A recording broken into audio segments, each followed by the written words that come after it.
First full week of July, and we are bracing for record heat this week. Our weather impact team is tracking a heat wave coming our way. Today is day 15 in the 90s this year, in case you're counting. And now we're tracking storms this afternoon. Thanks for joining us. I'm Kim Christensen. And I'm Sam Shocker. Right now, evening storms are causing a ground stop at DIA for the next 45 minutes, and we will get to Kathy's forecast in just a minute. We do start with breaking news in Adams County. Sky 9 is over a fire just north of 64th and Federal. Sky 9 first spotted a big plume of smoke around 3:30. It appears crews have made good progress, significantly reducing the amount of smoke we saw billowing at 3 o'clock. A structure appears to be badly damaged. No word on any injuries at this time. We're working to learn more details from Adams County Fire, and of course, we will continue to keep you updated throughout the afternoon and evening as we learn more. Well, strong winds caused some damage in the last 2 hours. Take a look at this. South Metro Fire shared these pictures showing multiple trees that fell in a neighborhood near East Dry Creek Road in Quebec. One tree hit a power line, causing a power outage. One tree also caused some damage to a home. No one, thankfully, was hurt. And 3 separate fires are under investigation, considered suspicious by South Metro Fire. This is right by Parker Road and Mississippi Avenue. South Metro Fire says the fires were burning along the Highline Canal and damaged a nearby business. The fire's under control. Crews are mopping up the hot spots right now. Parker Road was closed in both directions, but just reopened in the last half hour. And the winds took out the IKEA sign in Centennial. Sky 9 getting us a view, showing the sign missing from the big navigation tower along I-25. Worries you is where it goes and what it hits, right? IKEA says the sign has been retrieved and they're assessing the building for damage as well. Kathy, is that microburst? Yes. It is? Yes. Because those are vicious winds. Right? And not the rain that we would love to see on a day when No. it's 92 degrees, right? Yes, the base of the cloud is so far from the ground that instead of rain, wind comes out, and it can be 50, 60, 70 miles per hour. And then you've got lightning coming in with those high base storms as well. This is the current wind map. It is windy, it is warm, fire danger elevated with temperatures in the 90s, and we're only going warmer tomorrow. We're seeing some thunderstorms roll off the foothills, and we have a severe thunderstorm watch out for northeastern Colorado until 9 o'clock. We're tracking some hefty thunderstorms out there with a brand new severe thunderstorm warning for this cell that is moving to the east just south of Akron and Yuma. We had a separate cell down near the Pueblo area and Colorado Springs area, and we're watching for a little wind and lightning as storms attempt to hold together, moving from west to east off the foothills. The severe thunderstorm warning in Custer and Pueblo County has canceled out, but an active evening to be sure, with lots of available moisture east of Denver for thunderstorms to continue to grow and develop. The cloud cover has pushed us down to the mid-80s after a day with highs in the low 90s, almost 100 out across the western slope. The air quality alert expired at 4, but may in fact be reinstated for high levels of ground ozone. Temperatures will be very warm, and we're looking at low 90s now and low 80s by about 9 o'clock. And the weather headlines include another check of the radar and a heat advisory now issued for Wednesday with record highs near 100 degrees. Details on that coming up. And developing right now, Denver Fire says a child fell 6 floors from a former hotel in East Hampton, being used as a shelter by the city of Denver. This happened sometime about 2 o'clock this afternoon. Denver Fire says the child had multiple injuries from the fall, but was awake when taken to the hospital. We're working to learn more about what happened. We'll update you when we do know more. Right now, Colorado Task Force 1 is sending about 45 people to help with the devastating flooding in central Texas.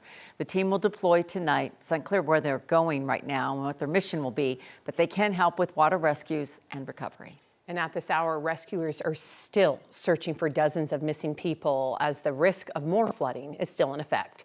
The Guadalupe River flooded at a historic rate in the early morning hours of July 4th. More than 20 feet of rain in just 45 minutes.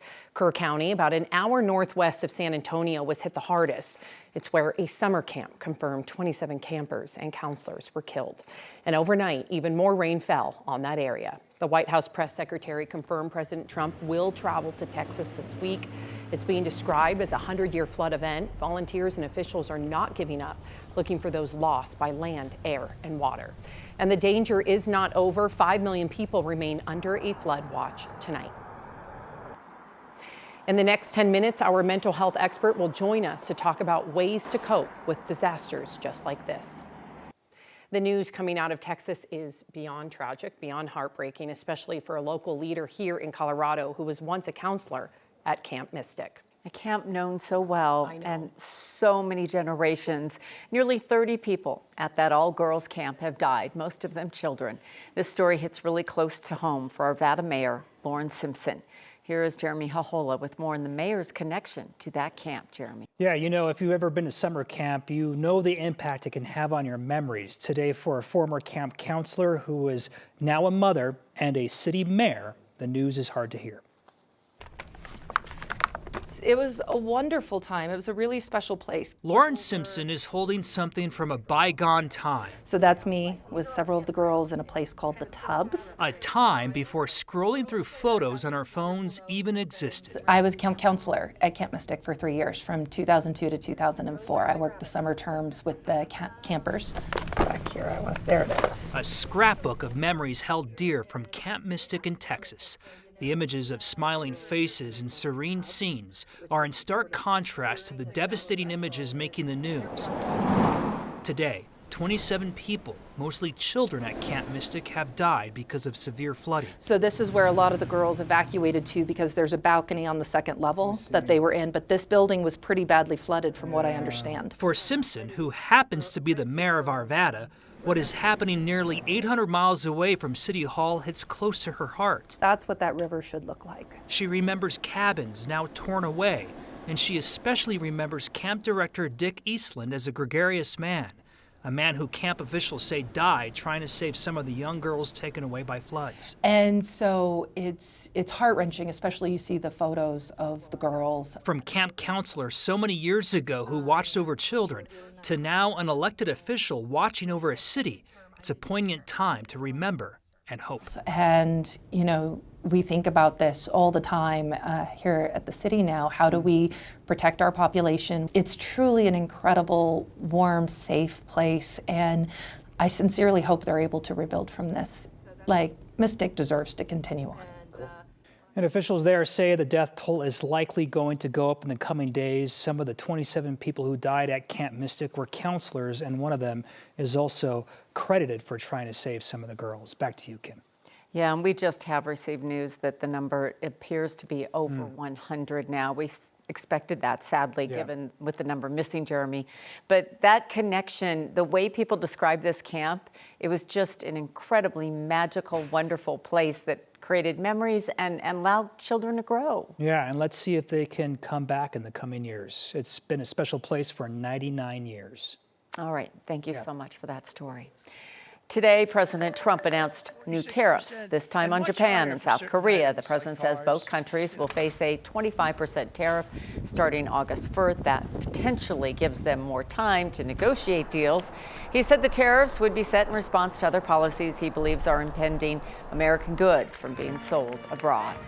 Also today, the White House announced the president will sign an executive order to delay his reciprocal tariffs on all other countries. The order will extend the deadline from Wednesday to August 1st. For the first time in more than a century, people in Paris can swim in the River Seine. That's the river that took the spotlight during the 2024 Summer Olympics. Swimming was previously banned, with exceptions, during the Games. Paris spent more than $1 billion to clean it all up, and as it opens, many residents are split on how safe is it really to get in there and swim. The sites have lifeguards on duty, and water quality tests are done daily. The Colorado Rapids have signed a new partnership that you will see on their jerseys. According to our partners at the Denver Business Journal, the soccer team is now partnered with construction company Kiewit. Their logo will be added to the sleeve of their new jerseys. The Rapids just had a sellout game on the 4th with more than 17,000 fans at the game. Wow, the Rockies, now the Rapids, everybody's getting that little logo thing. The Nuggets will start their summer league later this week. Before that, players are enjoying summer break. And for our MVP, that of course means horse races. Take a look at this. The Joker spotted in his hometown in Serbia, enjoying a race because his horse won, took home the big prize. The video going viral on social media. Just shows how he's very competitive, but especially competitive with the horses. He loves being around those horses. He's proud of that big win. That's amazing. That's I like the competitive that's his happy spirit. place. Yes, that's exactly. his happy place. We all have our happy places. What's yours? With your son? That's a good question. Yes. Yeah. figured. Yes. I'm trying to think of anything else. Not here. Oh, did I say that? Okay, take it away. Take it away. Take it On away. vacation. Yeah. Yeah. Yes. Somewhere else.